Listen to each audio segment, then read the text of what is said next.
Salut les Anacalypsiens, bienvenue dans cette nouvelle vidéo d'Anacalypsie. Et oui, il est temps d'enfin parler réellement de lecture sur cette chaîne littérature et super-héros. Bon, on va parler globalement de super-héros surtout pendant quelques semaines, puisqu'on va parler des Marvel Génération. Et du coup, il y a à peu près 3, 6, 9 entre 11 et 12 histoires, donc on va chaque semaine revenir sur une histoire, donc ça fait quand même pas mal de petits épisodes que vous aurez, et voilà, en sachant que cette année, je vous ai prévu ça, au moins les Marvel Génération, je vous ai au moins prévu une petite pièce de théâtre à un moment donné, une petite BD et un roman, comme ça, pour toucher à plein de formats différents.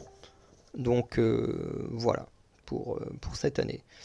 Euh, on va donc commencer avec le premier chapitre des Marvel Génération qui s'appelle L'indigne Thor et le puissant Thor, les tonnerres.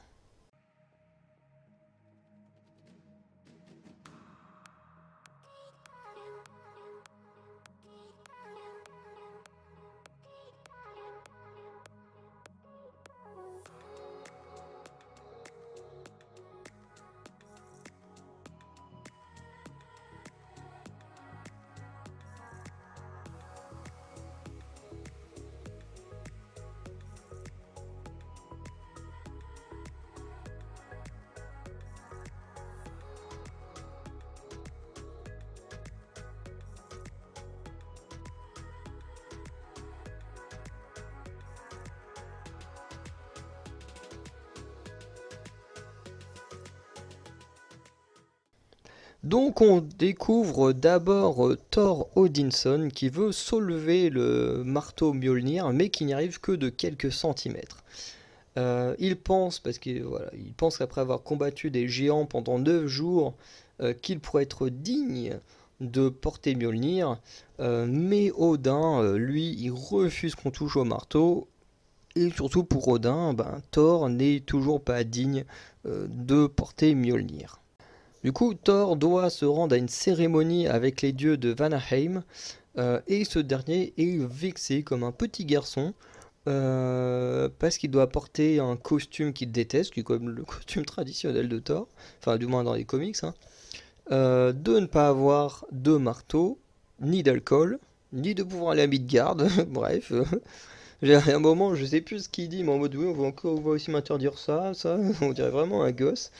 Voilà, et du coup, au lieu d'avoir un marteau, il a une hache. Alors, est-ce que c'est vraiment Stormbreaker qu'il a déjà? Je sais pas, il n'est pas mentionné. Enfin, si, je crois qu'il la hache a un nom à un moment donné, mais c'est pas Stormbreaker. D'après ce que Stormbreaker serait un nom lié au film. Ou non, je me demande si Stormbreaker c'est pas l'arme de Beta Ray Bill. Donc le Thor en version cheval. Hmm, à voir tout ça. Bref, Thor décidera quand même, malgré les avertissements de son père, de quitter la cérémonie en entendant les prières des fidèles vikings, bien sûr. Thor vient donc venir en aide aux vikings à Midgard, ces derniers qui ont atterri en Égypte. Alors ça, je crois que ça n'est jamais arrivé dans la réalité, mais forcément dans les comics, tout peut arriver. Mais, enfin, quoique, hein, les Vikings ont quand même réussi à aller jusqu'en Méditerranée, donc ouais, ils auraient quand même pu. Bref. En tout cas, là, ils sont en Égypte. Thor va devoir affronter un ennemi à sa hauteur, puisqu'il s'agit d'Apocalypse, le mutant. Mais avant le début du combat apparaît l'autre Thor, donc Thor, Jane Foster. Et bien sûr, en voyant l'autre Thor, ça va être chiant parce qu'il y a que. On va dire Thor Foster, c'est Thor de Jane Foster, et Thor Odinson, bah, c'est le Thor, le blondinet qu'on connaît tous. Donc en voyant Thor Foster, Thor Odinson va être enragé, puisque déjà elle est une femme, et qu'elle détient Mjolnir.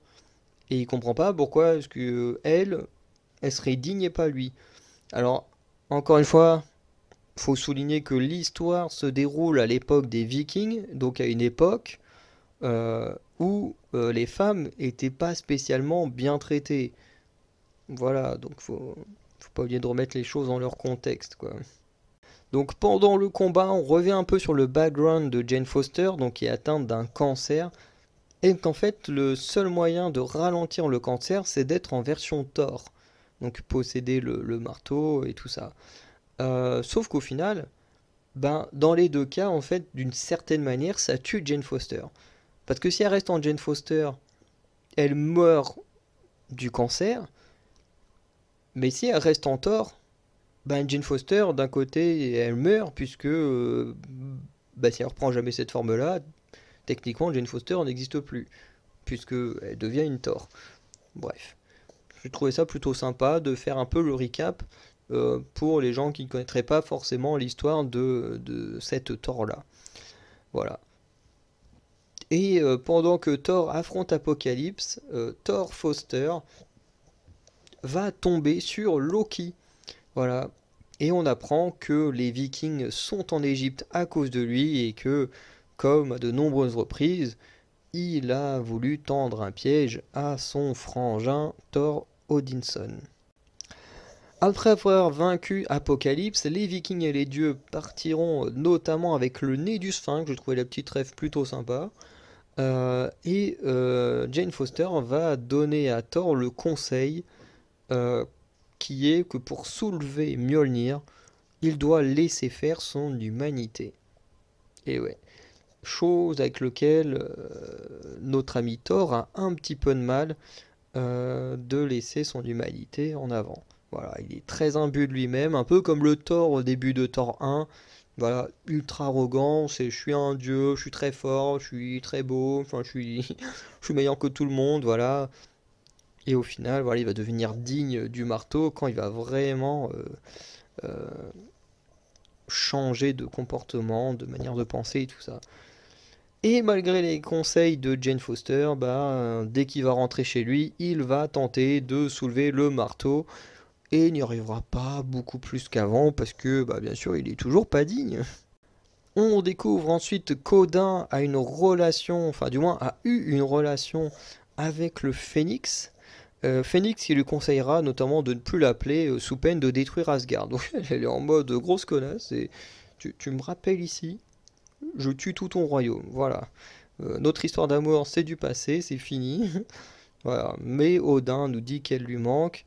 Et l'histoire se termine en disant que la seule fois où Odin s'est réellement senti vivant, c'est en étant aux côtés du Phénix. Bref, on a eu une histoire plutôt sympa entre les deux Thor. Parce que oui, c'est peut-être un truc que j'oubliais de préciser dans l'intro. C'est que chaque chapitre, en fait, c'est deux versions du même héros qui se rencontrent. Donc là, on a Thor, que tout le monde connaît, et Jane Foster. Par exemple, on a Spider-Man de Miles Morales et Spider-Man de Peter Parker. On a Carol Danvers avec Kamala Khan ou Carol Danvers avec Marvel. Voilà, on a Sam Wilson avec Steve Rogers, Hulk version Banner et Hulk version Amadeus Cho, si je dis pas de bêtises. Enfin bref, à chaque fois, c'est deux personnages qui ont porté le même nom ou plus ou moins le même costume. Enfin bref, vous voyez ce que je veux dire.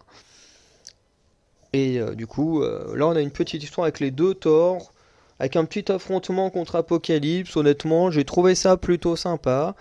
Ça fait du bien de voir des mutants, entre guillemets, parce que c'est vrai qu'avec le MCU, ben on est quand même à presque 20 ans de films. Et quand je dis presque, bon, c'est encore une petite marge, hein, ça fera 20 ans dans 5 ans, mais ouais, donc on est à 15 ans. Mais ça fait quand même 15 ans de super-héros sans les mutants dans le MCU, vraiment à part. Donc là, relire des comics, ça faisait un moment que j'ai pas lu de comics. Mais relire et puis voir à nouveau un mélange avec les héros, les mutants et tout, franchement, ça fait du bien. Ça fait vraiment du bien. Parce que c'est vrai que dans le MCU, bah, les mutants, les inhumains, tout ça, bah, ça manque. Ça manque. Pour Namor et son peuple, ils ont plus ou moins bien réussi à expliquer la chose. pour les mutants, les inhumains, tout ça, les 4 fantastiques. J'ai hâte de voir comment ils vont justifier que les machins ils arrivent qu'au bout de 20 ans d'histoire quoi. Enfin bref. En tout cas l'histoire est plutôt sympa. J'aime bien le dessin est plutôt sympa. Après c'est pas mon histoire préférée parce que les Thor j'en suis pas spécialement fan. Mais voilà, en tout cas pour le travail on a eu Jason Aaron au scénario, Mahmoud Asrar au dessin et Jordi Belair aux couleurs, et qui ont fait du bon travail. Bref, si vous avez déjà lu cette histoire, dites-moi ce que vous en pensez. Si vous n'avez pas lu et que vous avez regardé cette vidéo, bah, n'hésitez pas à me dire ce que vous en pensez également, si vous trouvez que ce genre de petites histoires sont cool, et notamment le petit résumé que j'ai fait de l'histoire, si vous trouvez ça sympa ou pas. Bref, on se dit à très bientôt pour de nouvelles vidéos. N'hésitez pas à checker les autres vidéos de la chaîne ou les vidéos des autres chaînes si d'autres sujets vous intéressent. Et on se dit à très bientôt pour de nouvelles vidéos. Ciao!